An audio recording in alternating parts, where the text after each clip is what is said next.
saying everything that I like. Alright, what's up, y'all? It's your girl Karina, and welcome back to FemTalk, where we will be having open and honest conversations with different individuals in the LGBTQ plus community. And if you guys haven't, don't forget to check out the first episode of FemTalk, wherein King Gay and I had a quite interesting conversation about fuckboys from a fem's perspective. So what's FemTalk? Well, for those of you guys who don't know, FemTalk is a podcast that highlights different individuals in the LGBTQ plus community. And it's also a safe space where we can have those open and honest conversations about the problems that we face as they regard to our relationships, our society, and the obstacles of living in our truth. So tonight we have an extremely special segment with a super special guest, somebody near and dear to my heart. Beyond, can you tell us a little bit about yourself? For having me. My name is Beyond. My artist name is Beyond Existence. I am a recording artist, music producer, singer-songwriter, just all around creative. Living in Los Angeles, enjoying this sunny weather and these palm trees. Been here for about 8 years. I know that's right, okay? And I am an androgynous male. He, him are my pronouns. Perfect. Well, thank you so much for clarifying that for us. So I do have a couple of questions that I would like to ask you.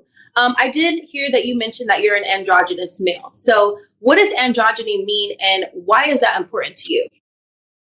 Androgyny, to me, is the balance of the overall spectrum of femininity and masculinity. And to me, it's very important because it's my truth. I feel like that I've always lived within that balance. And it was a balance that I fought for, an identity that I fought for, not only with strangers, but with my family as well, with being misunderstood. And I feel like that it's really important because people need to understand that that is a balance. And that is also another perspective that is very important. So yeah. That's true. With that being said, have you had any backlash being an androgynous male from your family, people in the industry? I've had backlash before. Like, I feel like I've worked with people that didn't really respect my time because of how they interpreted my androgyny.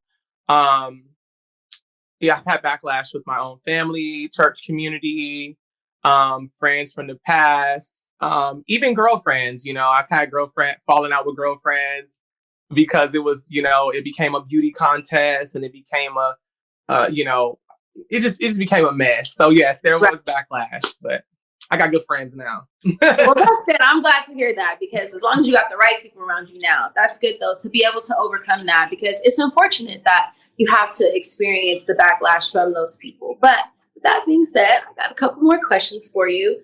What are your thoughts on mass for mass relationships? I'll say this. There's things that I feel and there's things that I notice. Okay. I feel that, just like in the straight community, where there's racism and there's sexism and there's, toxic masculinity and toxic femininity, the same thing applies to the LGBTQ plus community, where, I've noticed that if you don't have a beard and you're not a butch queen or you don't look straight passing, your dating opportunities are a little bit more, few. Right. I noticed that I get a different reaction when I'm on the more masculine side of my androgyny versus like when I'm on the more feminine side. Like I noticed that with gay men that identify as gay, I noticed that they aren't really interested in me unless I look straight. And I noticed that DL and bisexual men are more interested in me because they're attracted to beauty versus like I noticed that gay men, they're more so attracted to masculinity, but they applaud beauty, when it's a performance or when it's entertainment and that kind of sort, but it's like not good enough to date. And I think that is a lot of psychological damage in our community because I don't think androgyny is as respected and as precious and as cherished. I just feel like, it's so applauded when a straight man is able to be androgynous. But I feel like, like Prince, for instance, everybody loved Prince because Prince was an androgynous man. And he was I'm like, sexy. And you know, and he had all the girls, and that's dad. So shout out to the Purple Rain shirt you got on. That's dad. I grew up on Prince and Rick James and those type of guys where they push that envelope of what a man can and cannot do.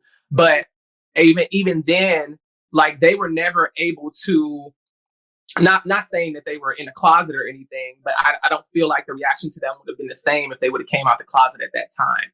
Right. And I feel like now, in the times that we live in, I'm more liberated to be like, yes, I am a part of the LGBTQ plus community, and I'm androgynous. You know, as an androgynous male, I'm a part of this community.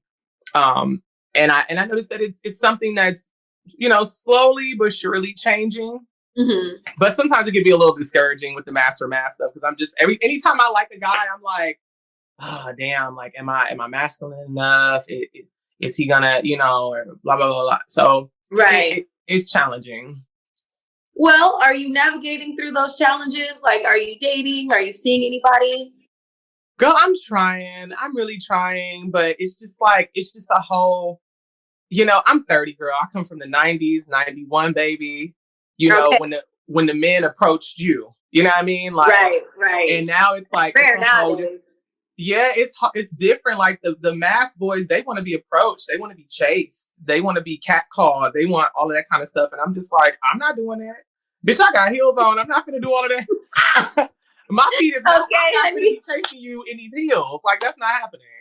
Right, because I'm the one who needs to be wine and dine over here. So let's try that again. So I definitely understand. Well, good luck to you on that. Especially because, you know, I know it must be hard dealing with that challenge, but you got it, my love. Other than that, what do you think of the also controversial Lil Nas X at the moment? Lil Nas X, I will say he grew on me. As somebody that is androgynous and want to be taken seriously, and I equally respect both masculine energy and feminine energy. Sometimes it is hard for me to digest certain aspects of the gay community where I feel like femininity sometimes come across as parody. Mm-hmm. And at first, in the beginning, I was just kind of like, okay, what is this? Like, we got these wigs, we got this stripper pole going to hell, we got these red braids, and this brief with the thigh high heels. Like, what's going on? Because if I'm gonna put thigh high heels on, it's gonna be a slay that you're gonna have to take serious. You won't be able to write me off as like, oh, look at this gay shit. You know what I'm saying? Right. You're gonna have to respect what I'm doing. So in the beginning, it was kind of a little hard for me to digest him because there was so much happening, and I didn't know if it was authentic. I didn't know what it was. But actually listening to his recent interview that he did with the Breakfast Club, I was just like, you know what? He's just having fun, and he's just making people think. And he's challenging what is the norm and what is comfortable. And in return, you know, he's not just making straight people think, he's also making people like myself think, you know, because I have these high standards when it comes to androgyny, you know, and I realized that there's space for everybody to express themselves in the way in which they express themselves. Now, the way he would express his femininity or his androgyny is completely different for how I would express mine, but I can still appreciate his perspective because it is a perspective, and he's talented. It is. And it's one hell of a perspective too. I respect it too. Don't get me wrong. I definitely do. Sometimes at first I was like, it could be a little much. I'm not sure. It was a video I was watching and it was a bunch of naked men. They was dancing and I was like, ooh, child. But overall, I definitely respect his vision and his boldness to be able to be himself and do that. So I agree. And I think in the beginning when I was kind of like, I don't know. I think it was more so like coming from my own toxicity of like wanting the straight community to respect us and take us so serious. But Lil Nas X is saying, why the fuck do we care about what they think about us? So you see what I mean? So, So it just, I like what he's doing. Earlier, I heard you mention something about toxic masculinity versus toxic femininity. So can you elaborate on that a little bit, or what did you mean by that? With toxic masculinity and toxic femininity, what I notice is that what we're dealing with is, simply put, entitlement. there's a certain level of entitlement that comes with both. And with toxic masculinity, it's so much of proving that you're a man. It's all about being dominant and being completely opposite of anything that is feminine, and being in control and taking the lead all the time. And I noticed that when I feel like, from what I noticed with some of the men that I respect as men, as I noticed that they know, one, when to shut the fuck up. They know when to be the solution and not add to the problem. Things like that. Like, and I feel like toxic masculinity doesn't allow you to do that.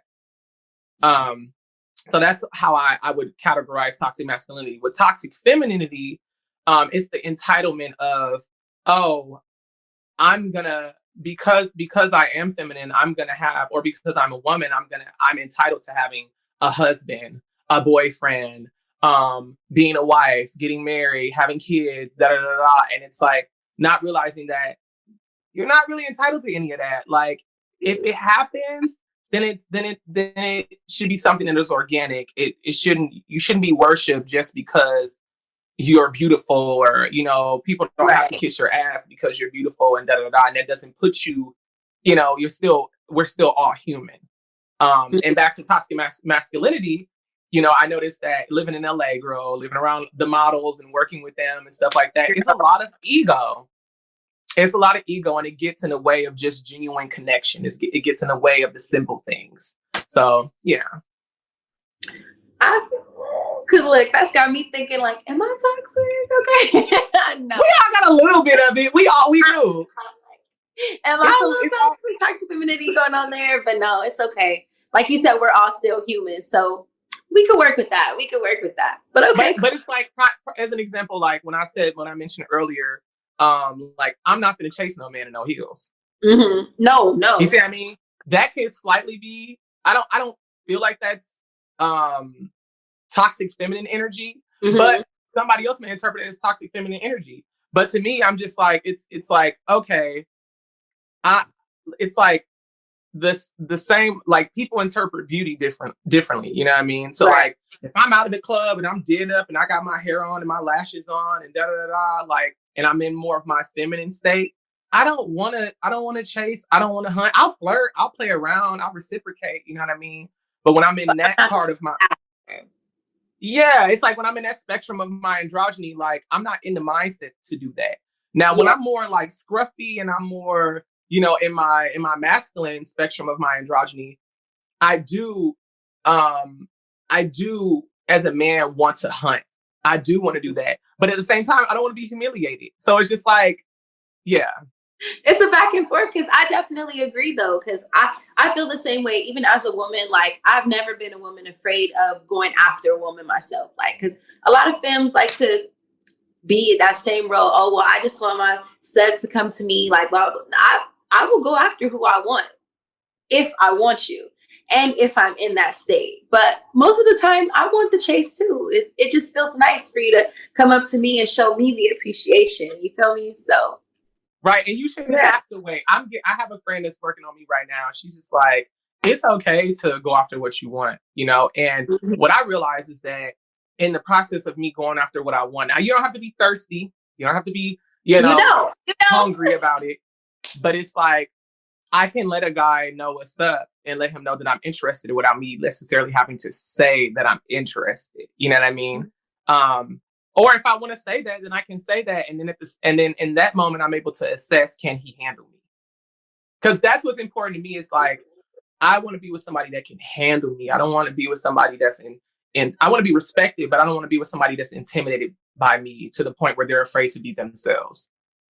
Yeah, because then, I mean, the relationship wouldn't work otherwise if you're not able to be that, if you're not able to be yourself in that sense. Yeah, I get exhausted, girl. I'll be having to go. I'm working on not leaving the moment I think somebody's not attracted to me. Like, the moment I think a guy's not attracted to me, girl, I'll be like, well, you know, what are we doing? Let me get up out of here. Let me know, because is it real or not? Because I got other things to do. So. Yeah, because people try to string you along when they don't really like you that much. Like, and I don't know why. Let me go be great with somebody else. Thank you. Your loss. But so what are your biggest challenges as an androgynous male? Not being misinterpreted. And what do Like you mean by that? Meaning, like, I love the advances in the trans community. I love my trans brothers and sisters, and I support them as an ally of the LGBTQ plus community, as a member of the LGBTQ plus community. And I feel like that their journey is so real and it's so authentic and it's something that should be respected. And I think just because I throw on a wig and lashes and heels doesn't make me a trans woman. You know what I mean? Right. Like, that's true. Yeah, it's the same way. Like, yeah, it's the same way even in like lesbian culture. Like, just because every girl that you see or every quote unquote stud that you see doesn't necessarily identify as a trans man. I could have stud friends that they want to be respected as women. They're just different types. They're just a different type of woman. And they're just androgynous, like me. Like sometimes they want to throw their heels and they dress on and get a little softer. I like to have options. I'm an artist. Yeah. I don't want two colors. I want the whole fucking coloring box, and let me do with it whatever I will. Right. You don't want to be placed in a little box either. So I definitely agree. Yeah, I don't want to be placed in a box. I did a role. Thank God this movie is never coming out. But I did a role, and this director, she talked me into, playing a trans woman in this role. And I really didn't feel comfortable playing the role. I did slay it, but I didn't feel comfortable I was gonna say. Okay, I was gonna slay it, but I didn't feel comfortable playing the role, and I felt like it was culturally inappropriate for me to play that role because there's so many trans women that don't get the opportunity to play those roles. And what was pissing me off was like, why did you come and get me when you could have got a beautiful trans woman to play this role that could have made her that debut? But then I realized that at that time, that director wanted to exploit my beauty. She wanted me to be what she thought of me in her head. Right. And that wasn't it for you. And it wasn't it for me. And then, due to the universe protecting me the way that it does, nothing worked out for it to actually come out. We did all that shooting, girl, all that lighting, all them directors, big ass mansion and all that stuff, and it's never coming out. And I prayed. All right. So beyond, as an androgynous male, how does that work in the industry? Like, do you receive any issues? Is it difficult to work with people? Do they make it difficult to work with you? Tell me a little bit more about that experience. You know what? There are definitely challenges. Luckily, I'm trained. So meaning like, I studied a bachelor's for vocal performance in, opera, jazz, classical, contemporary. Multi-talented. Okay. Okay. And then I actually got my degree. I graduated from Los Angeles Film School, aka recording school. Shout out to LA Film. I graduated summa cum laude for music production. So I'm able to cut past having to rely on producers. So I don't have to deal with producers because I produce.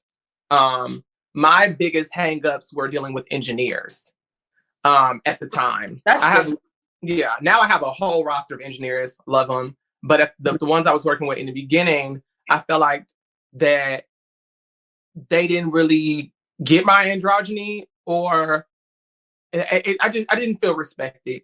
I didn't feel like that my money meant the same as everybody else's. I didn't feel like my time was as valuable to them as everybody else's because of, them being straight. So it kind of discouraged me for a little bit. And then I kind of went on a silent streak where I was just like, damn, like, how am I going to build this? Like, I don't want to go and waste money at a recording studio where I'm just going to be rushed in and out. And the engineer's not going to, respect my time in this studio. And I don't want to spend money to sit there and argue. You know what I mean? Right. So I prayed about it. And, over time I was just like, you know what? I'm going to buy the microphone. I'm going to buy the interface. My whole studio setup is in my room. So I can record in the comfort of my home. And I have engineers that mix and master my product with the utmost respect. And I've never met them in person. Wow. That's amazing. Because literally to not have met them and they're doing all this for you. But first of all, I respect that you got the setup at the house. because talk about convenient. So yes, that's really dope though. That's good that you've been able to overcome that, because it could have been easy for you to get more discouraged and give up because of the treatment that you were getting from them. So yeah, and I shouldn't have to go to the studio and sing about having sex with women when that's not what I'm doing. Mm-hmm. You know, if I want to feel like with exercise, you know, I'm saying I want you to lift me like a bench press. You know, think like when I want to be an adult in my music, like I don't have time for what the fuck, because you're trying to prove that you're so straight and da da da. Like I don't have time for that and those dynamics. And then I also have toxic masculinity when it comes to straight men, because I'm just like, now I got to beat my chest. You know what I mean?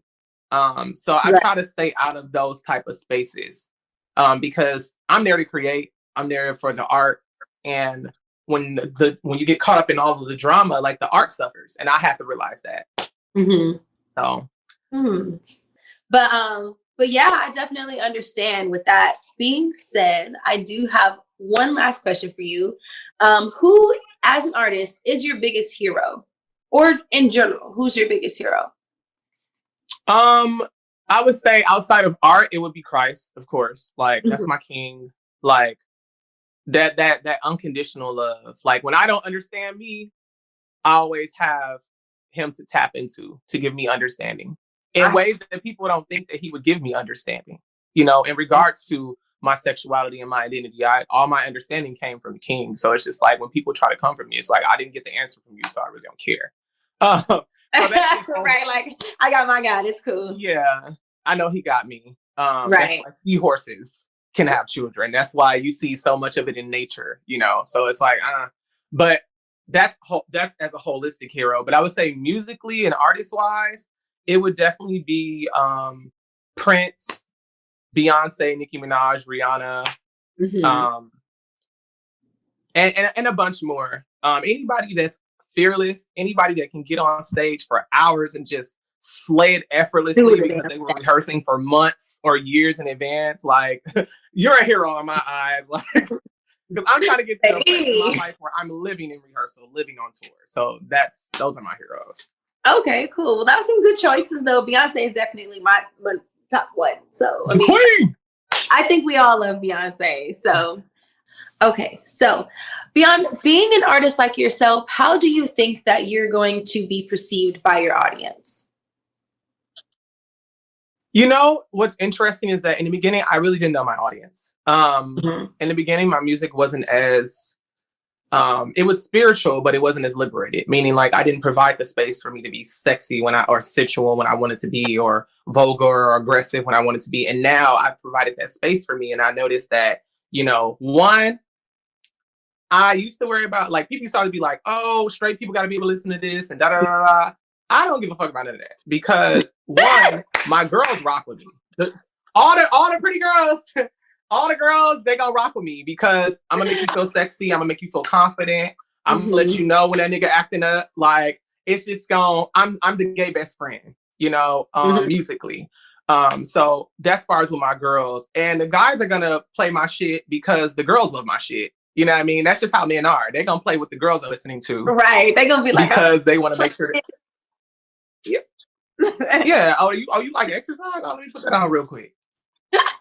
So, and then on top of that, with people like Lil Nas X, he is paving the way. People, not just Lil Nas X, but let's talk about Saucy Santana too. Saucy Santana, like, yeah, I feel like Saucy Santana is that girl, and I feel like Saucy Santana need to be respected more on a mainstream level. And I feel like it's coming. We hear her, like he busting through. Don't get it twisted, but I feel like he's definitely on to something in a lot of ways, because hip hop is very homophobic. It definitely is. Yeah. You got to have a certain type of attitude to be able to handle all of that. And I feel like Santana got that. And it's funny that you say it's I'm sorry, not to cut you off.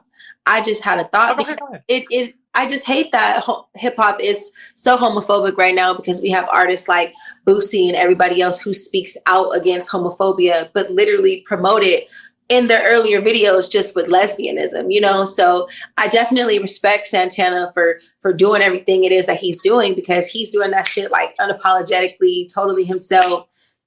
with the girls, like I'm literally here for it. So yeah. And like I said, you see how the girls back him up. The girls like, oh, play that Santana, because they gonna throw their back out. Yep. Okay. And oftentimes you'll hear amongst the men, I notice in the gay community, you know, everybody's trying not to be too flamboyant. And what I've realized is that with artists like Lil Nas X and artists like Santana is that it works for them. So they've actually inspired me to embrace more of my flamboyant nature. You know, I'm very flamboyant with my girls, with my friends, off camera, outside of my artistry. Because I can be playful with my girls without feeling like, oh, these bitches gonna take me as a joke. You know what I'm saying? But then I realized is that like what's the worst part about people perceiving you as a joke? They just gonna laugh, but at the end of the day, they still clicking your shit. They still playing your record. People can say, "Oh, what the fuck Santana got on? Why this bitch talking about having to put?" Yeah, but guess what? They're still playing Santana's song at the club.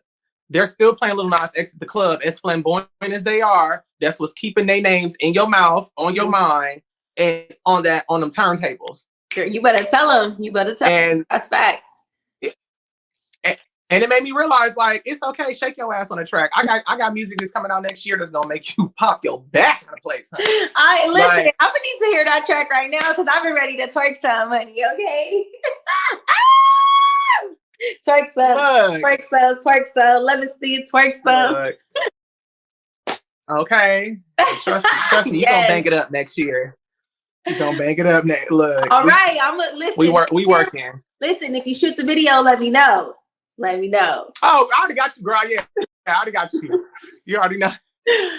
You know, we blondies. We on our we different right now, but no, for real. But it's okay because we're really twins in real life. Look, I'm just happy that I understand my audience more because even going to like events like the Afties, where that is Black gay culture right there. You know, and even getting more familiar with the faces in there because I don't know nobody. And I love that about myself because when I'm around the who's, I don't know who's who. So like they receive me more because I'm not on some clout chasing shit. You know what I mean? Right. And it be people just popping up at Afties too. Oh yeah, they pop up. And it's just like the moment I get the right record in that atmosphere, it's over. It's gonna be over.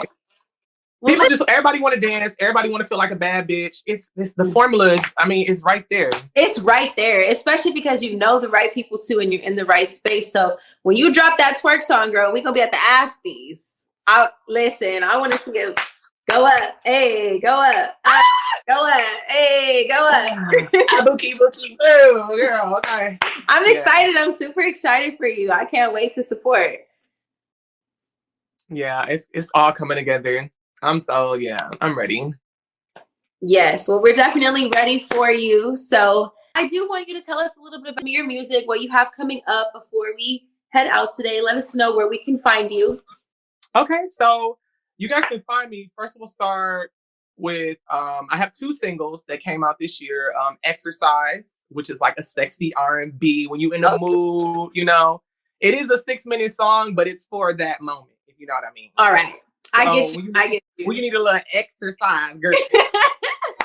And then I have another single called Serious, which is, you know, what it sounds like. It's like me basically saying, you know, there's a connection between me and this guy, but I don't ever take him serious because he don't love me the way I need to be loved type situation. Ooh, don't I know how that feels? Okay. Okay. It's like you want to take it serious, but you just like, nah, you ain't got me the way I need you to have me. But you can find both of those singles on Apple Music, Spotify, pretty much every streaming platform. You can Shazam it, whatever. And it's under Beyond Existence. And I have some, you know, I have a single that's going to come out on New Year's and a single that's coming out on Valentine's Day. Okay. You've been busy. Yeah, we busy. And something big is coming in April, but we're not going to talk about it right now. We're going to do that. Well, look. We're just going to make sure we keep up with you at Beyond Existence on all streaming platforms, right? Yep. Instagram is 3_Beyond Existence. All right. You guys heard heard him, Beyond Existence. Make sure you guys follow up with him for his new singles. And again, make sure you guys tune into the first episode of FemTalk. Thank you guys for watching with us tonight. Beyond, thank you so much for being here. It was a pleasure speaking with you. You enjoy your night, y'all. Thank you for having me. You're welcome.